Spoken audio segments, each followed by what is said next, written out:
Hey guys, welcome to another episode of Off-Road Hub. My name is Ken. Thank you for joining me today. If you're new to the channel or you haven't been following along, I am modifying my 2010 Toyota FJ Cruiser to put 1-ton axles under it, 42-inch tires, and all that kind of crazy stuff. And I'm doing it here in my little garage. It's about 28 feet by 22 feet, so not a ton of space to work in. It's a long process that has a lot of steps.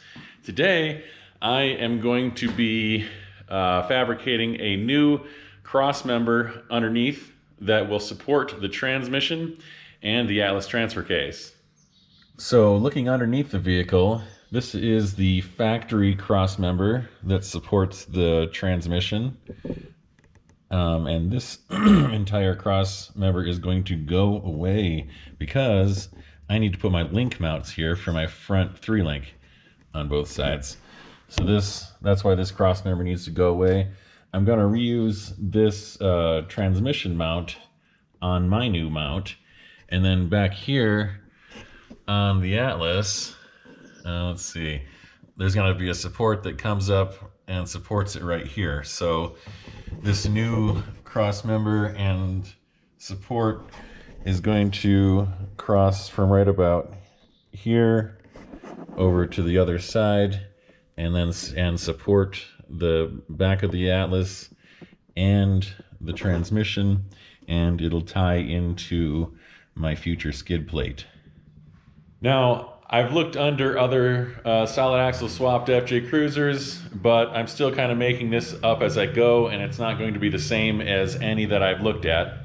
To try to accomplish my goals today, I've got this big sheet of 3/8 steel. That's going to be a big part of the support. And then I've got a sheet of 3/16 to work with. And then some 2x4 by 1/4-inch wall rectangular tubing. And then I've got from TMR Customs this Atlas support. This is what goes on the back of the Atlas. And then some other little kit pieces they sent along.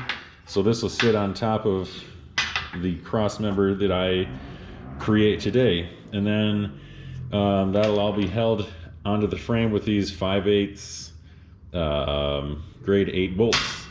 So it should work out, I think. Yeah, we'll just have to see what I come up with. So I can see that the factory transmission mount is where that sits right now for height. It sits level with the frame rails. So I know that I want to end up about there with this mount. So I know how high that I want the transmission and everything to be when I'm done. I might actually lower it about a 1/2 inch just to give my Atlas a little bit more space, and I don't think a 1/2 inch is really going to adversely affect anything, but it'll give me a little bit more space for the Atlas. So I need to take in consideration the Atlas and how far it hangs below the frame rail, since I'm coming off the frame rail, and it really only hangs down about 1 inch. So I'll only come down a couple inches off of the frame to go across.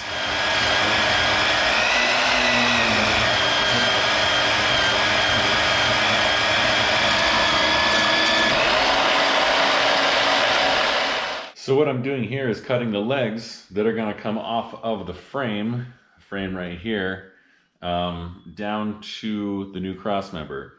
Cutting that at 45-degree angle. Seems like a pretty good angle, and it keeps things nice and simple for me. So I've got some bad news, guys. I failed geometry in high school once, so cross your fingers for me. So this is my imaginary frame right here, and I'm going to put this on the frame 1 inch from the bottom of the frame rail. So, and I want to drop 2 inches below the frame rail, and I know that 1 + 2 is 3. So if I measure down, if I drop 3 inches from there and follow it over here, this square should give me my where I need to cut down here, cut my 45-degree angle down here. So I'll just give that a mark, and then this should be the right size for what I want to do.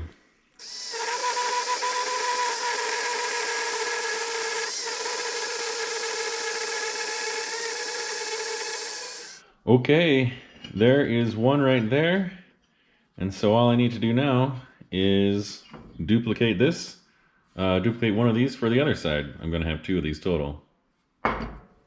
Just in case you're wondering what kind of bandsaw I'm using, it's actually a Harbor Freight Bauer bandsaw, porta-band, and it is hooked up to this Swag off-road table. They sell these so you can convert your porta-band from various brands into a stationary vertical bandsaw, which is pretty handy. I mean, it's probably not as good as a really expensive bandsaw, but it seems to get the job done. And then there were 2.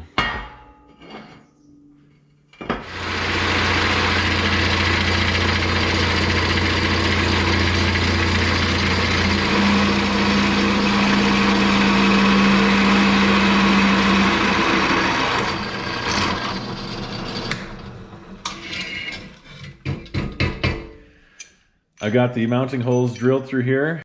That's how they're going to mount. These bolts are going to hold on the crossmember.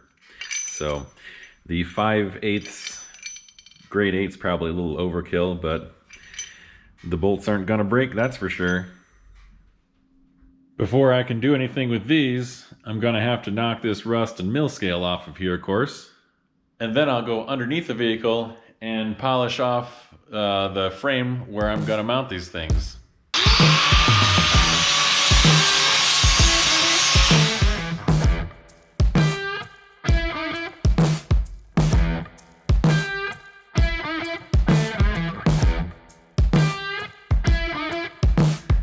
Looking shiny.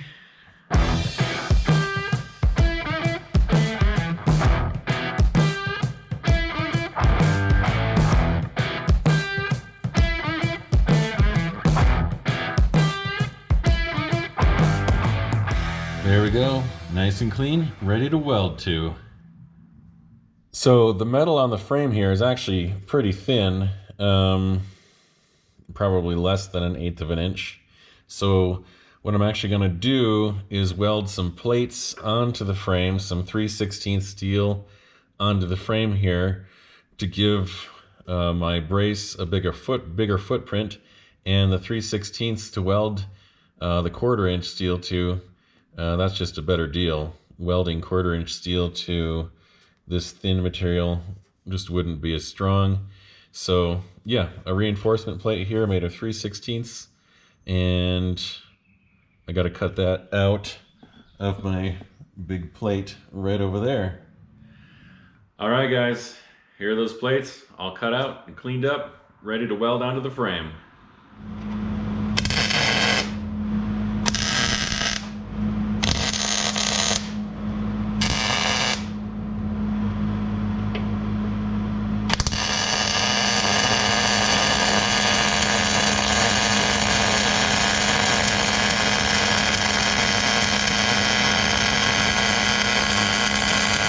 Well, there's one side done, one 3/16 plate welded on.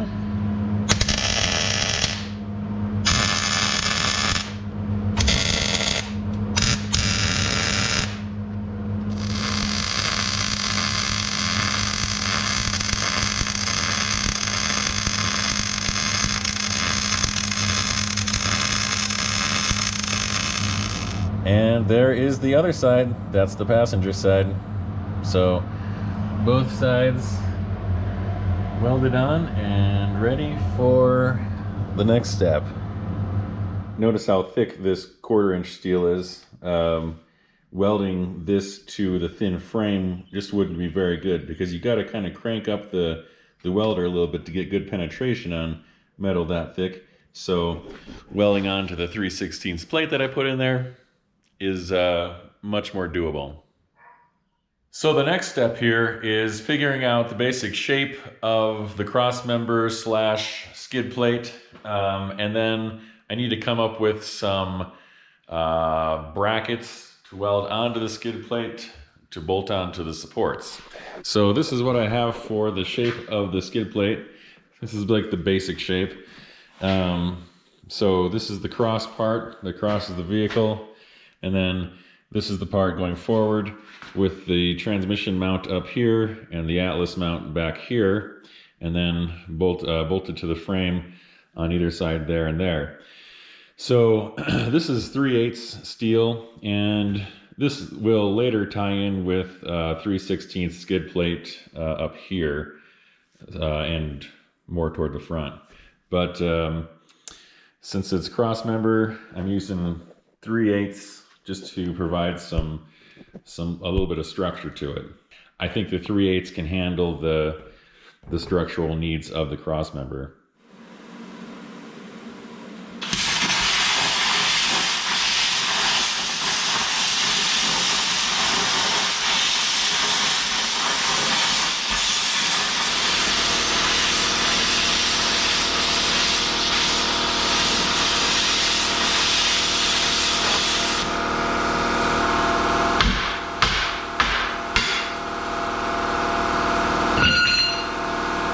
So 3/8 steel is very heavy, and I've got to cut off this big chunk of it, and I don't have anything to catch it. So yeah, I'm going to use this plastic table to catch some hot metal. You know, it's probably not the greatest idea, but maybe it'll work okay. It'll probably be fine.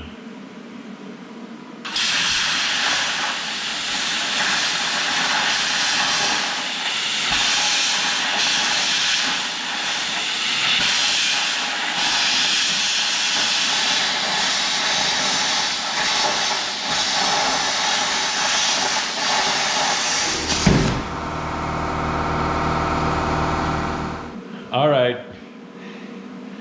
don't tell my wife that I did that. So yeah, plastic tables, no, they're not made for plasma cutting. Got some craters in there, but hey, you know, put a tablecloth on that, nobody will know the difference.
So I've been thinking a little bit, dangerous, I know. Originally, they were gonna go on here like this, and I was gonna weld this to the frame. But now, and then I would have brackets down here on this that bolts would go through. But now I'm thinking, if I go like this, I can get a stronger weld, this 3/8 to 1/4 right here, and then make a boxed bracket that welds to the frame that will bolt into here. And a boxed bracket with bolts is going to be stronger than this welded to the frame. So this will be stronger and this will be stronger. That's just what I'm thinking. So I'm going to change directions midstream here and I'm going to weld this to the plate and then build a boxed bracket that's going to weld to the frame. I think that'll be better. So for these brackets, I'm going to go back to my 3/16. Let's get started.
In the course of doing this project, I'm learning that there is no end to grinding.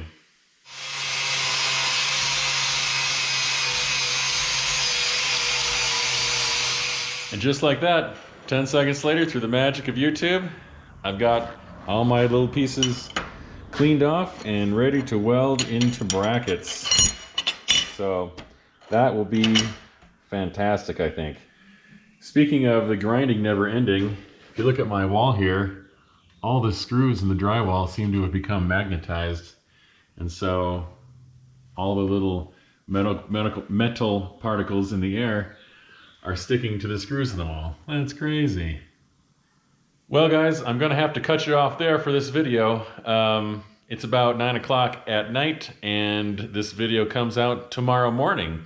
So I mean, this is practically a live stream. What I'm doing tonight is going to be on YouTube tomorrow morning. That's how close I'm running. Anyways, I've made pretty good progress. I've got the main skid plate / crossmember ready to go down there, and I got these brackets to put together. So next time on Thursday, I'll have this all finished up for you, and then it's on to the big stuff. I've got my axles out there waiting for me, and we're gonna get those on, get the tires on, you know, just slap it all together, and we'll be ready to go. So thanks for joining me for this one. Don't forget to like and subscribe, and follow me every Monday and Thursday for new content, and primarily on this build right now, and we'll see you next time.